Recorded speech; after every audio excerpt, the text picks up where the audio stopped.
Assalamualaikum warahmatullahi wabarakatuh. Perkenalkan, nama saya Rafika Hairunisa. Di sini saya akan mereview mata kuliah Startup Management dari bab 1 sampai bab 6.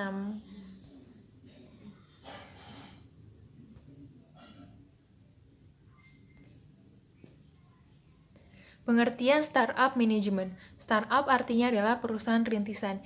Jika dilihat dari struktur bahasanya, start berarti memulai dan up berarti naik, yang bermakna perusahaan yang baru memulai dan langsung mengalami pertumbuhan yang pesat. Perusahaan yang tidak tumbuh secara cepat bukanlah perusahaan startup, melainkan perusahaan biasa saja.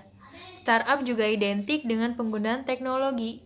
Tentunya teknologi yang berperan untuk mempercepat pertumbuhan dan menjangkau pasar dengan lebih efektif dan lebih efisien. Selanjutnya ada pola pikir kewirausahaan dan kepemimpinan. Pola pikir adalah cara menilai dan memberikan kesimpulan terhadap sesuatu berdasarkan sudut pandang tertentu. Pola pikir seorang wirausaha adalah pola pikir yang produktif, kreatif, dan inovatif. Karena pola pikir seperti itulah yang dibutuhkan oleh semua wirausaha untuk menjalankan usahanya. Seorang wirausaha akan sulit berkembang jika tidak memiliki pola pikir kreatif dan inovatif dalam dirinya. Pola pikir kreatif dan inovatif sangat dibutuhkan oleh seorang wirausaha untuk bisa mengembangkan usahanya agar lebih sukses.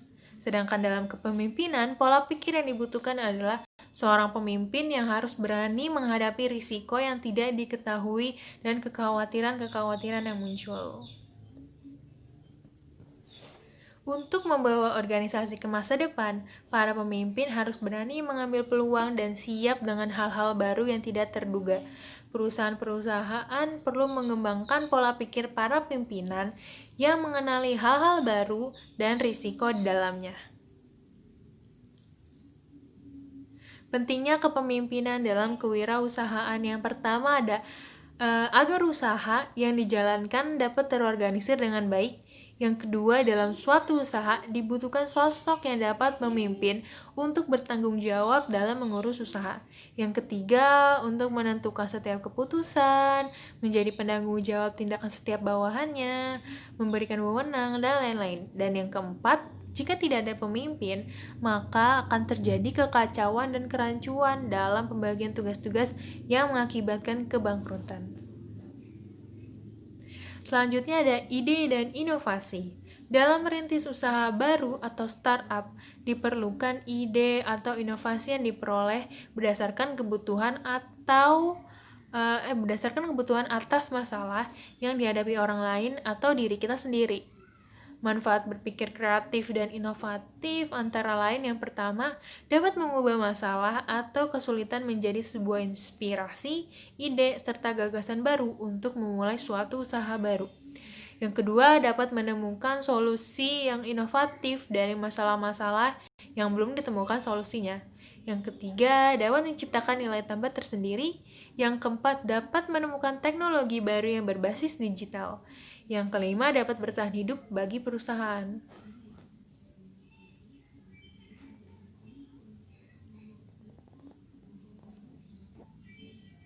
Selanjutnya ada dasar dan prinsip pola pikir kreatif. Yang pertama ada konektivitas. Pada konektivitas ini kita mempertemukan objek seperti masalah, tantangan, kesulitan dengan pola pemikiran melalui informasi yang kita ketahui, melalui pengalaman, melalui pengetahuan yang kita miliki. Dari hal tersebut bisa kita gabungkan dan akan tercipta ide, inspirasi, atau peluang serta dapat memunculkan ide-ide kreatif. Yang kedua adalah ketidaksempurnaan. Jika kita menciptakan suatu produk atau barang, kita harus bisa melihat dari sisi ketidaksempurnaannya. Dari sisi ketidaksempurnaan itu kita bisa melihat apa sih kelemahan-kelemahan yang ada pada produk dan barang yang kita ciptakan.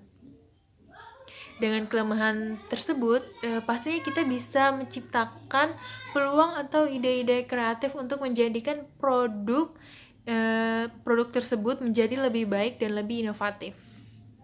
Yang ketiga ada menggabungkan beberapa masalah menjadi sebuah ide baru. Dan yang keempat ada berpikir beda dan berlawanan arah. Selanjutnya itu prinsip pemikiran kreatif. Yang pertama, memposisikan diri untuk berbeda dengan orang lain. Yang kedua, berpikir bahwa apa yang kita lihat merupakan ketidaksempurnaan. Yang ketiga, berpikir detail. Yang keempat, berpikir bahwa segala sesuatu pasti ada solusinya. Yang kelima, kesempatan atau inspirasi melekat di dalam kesulitan. Yang keenam, selalu menginginkan hal yang lebih baik dari sebelumnya. Yang ketujuh, menggunakan 1% imajinasi dan 99% pengetahuan. Selanjutnya yaitu faktor yang menentukan keberhasilan inovasi. Yang pertama, harus berorientasi pada pasar. Yang kedua, mampu meningkatkan nilai tambah bagi perusahaan. Yang ketiga, mempunyai unsur efisiensi dan efektivitas. Yang keempat, harus sejalan dengan visi. Yang kelima, meningkatkan kreativitas dan ide-ide baru. Selanjutnya yaitu sumber yang bisa mendorong inovasi, antara lain yaitu satu, perbedaan antara permintaan dan penawaran, di mana permintaan lebih besar dari penawaran sehingga menciptakan peluang untuk berinovasi. Yang kedua, tren atau kecenderungan. Yang ketiga, perubahan yang menuju ke sistem baru. Yang keempat, masalah yang belum menemukan solusi dalam jangka waktu yang lama. Dan yang terakhir, mengganti inovasi dengan inovasi baru sesuai dengan perkembangan tren baru. Selanjutnya yaitu framework dan metode dalam menjalankan bisnis startup.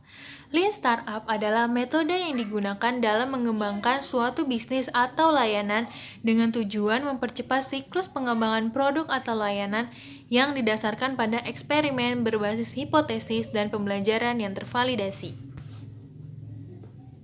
Ada dua macam hipotesis. Yang pertama, value hypothesis, yaitu hipotesis yang digunakan untuk mengukur apakah produk atau layanan yang kita ciptakan memiliki nilai manfaat, tidak hanya sekedar uang, melainkan manfaat waktu, energi, dan lain-lain. Yang kedua itu growth hypothesis, yaitu hipotesis yang mengukur bagaimana sih perusahaan tersebut bertumbuh. Terdapat 3 jenis growth hypothesis. Yang pertama ada sticky engine. Sticky engine yaitu suatu mesin atau alat yang dibuat untuk mengukur sejauh mana perusahaan dapat menarik konsumen. Yang kedua yaitu viral engine, yaitu diukur dari pertumbuhan eksponensial yang didorong konsumen dari hasil menyebar luaskan produk dari mulut ke mulut.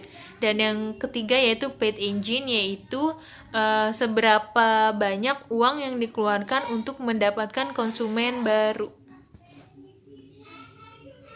Selanjutnya yaitu minimum viable product. MVP adalah suatu produk yang diciptakan perusahaan dengan memakai fitur seminimal mungkin, namun dapat memenuhi kebutuhan konsumen dengan semaksimal mungkin. Manfaat MVP bagi startup adalah membantu memaksimalkan anggaran dan memberi ide-ide dalam peningkatan produk, feedback dari pengguna, dan informasi analitis. Selanjutnya yaitu pada Lean Startup, eksperimen penting dibanding riset pasar. Kenapa? Karena satu, survei pasar sering tidak akurat. Yang kedua, proses eksperimen lebih cepat, murah, dan lebih mudah untuk mendapatkan feedback pelanggan. Dan yang ketiga, eksperimen mempelajari kebutuhan pelanggan lebih dalam.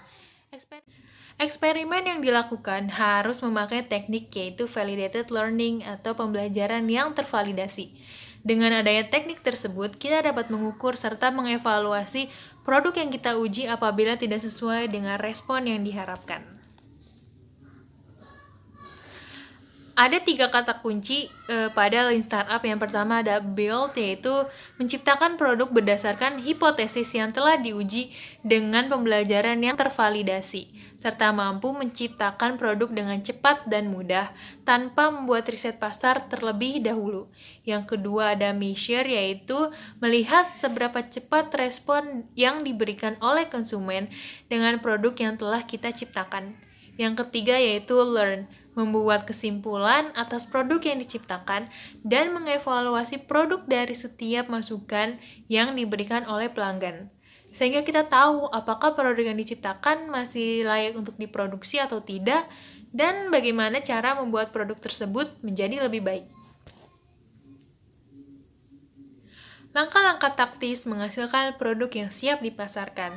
Berdasarkan metode pengujian Minimum Viable Product atau MVP, langkah-langkah taktis menghasilkan produk yaitu yang pertama, Most Critical Leap of Faith Assumption, yang kedua, Hypothesis Statement, yang ketiga, Brainstorm a Series of Potential MVP, dan yang keempat, MVP Scoring Chart. Selanjutnya yaitu model bisnis startup. Ada 9 model bisnis startup. Yang pertama, 1. Customer segment atau segmentasi konsumen. Yang kedua, value proposition atau proposisi nilai konsumen. Yang ketiga, channel atau saluran.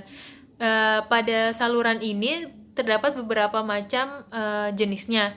Namun di sini saya hanya menuliskan 10 macam-macam saluran. Yang pertama ada 1. Marketplace, yang kedua sponsorship, yang ketiga franchise, yang keempat reseller, yang kelima white labeling, yang keenam disintermediasi, yang ketujuh subscription, yang kedelapan freemium, yang kesembilan pre-order, dan yang ke-10 pay per use. Lanjutannya yang model bisnis yang keempat itu ada revenue stream atau sumber pendapatan, yang kelima ada key resource atau sumber daya, yang keenam ada customer relationship atau hubungan konsumen, yang ketujuh key activities atau aktivitas yang dijalankan, yang kedelapan ada key partnership atau kerjasama, dan yang kesembilan ada cost structure yaitu struktur biaya. Selanjutnya itu strategi pemasaran startup. Tahapan menyusun strategi pemasaran yaitu 1. Mempelajari pelanggan, yang kedua menyusun kata kunci, yang ketiga membuat solusi kreatif atas permasalahan yang sedang dihadapi. Selanjutnya yaitu pengelolaan startup dalam menghadapi masa krisis. Ada beberapa cara dalam menanggulangi krisis, yaitu 1. Dengan mengidentifikasi krisis. Penetapan untuk mengetahui suatu masalah krisis yang terjadi. Mengidentifikasi faktor penyebab terjadinya krisis untuk mengetahui apakah perusahaan mampu menangani krisis yang terjadi dengan cepat atau lambat. Yang kedua, menganalisis krisis. Salah satu cara untuk menganalisis yaitu dengan 5W 1H. Menganalisis melalui beberapa pertanyaan untuk menetapkan penanggulangan suatu krisis. Yang ketiga, mengatasi dan menanggulangi krisis. Tahapan ini untuk mengetahui bagaimana dan siapa saja anggota yang mampu diikutsertakan dalam suatu tim penanggulangan krisis. Dan yang keempat, mengevaluasi krisis. Tujuannya adalah untuk melihat sejauh mana perkembangan krisis itu di dalam masyarakat. Apakah sudah berjalan dengan cepat atau masih lambat? Sekian review materi mata kuliah startup dari saya. Kurang lebihnya mohon maaf. Wassalamualaikum warahmatullahi wabarakatuh.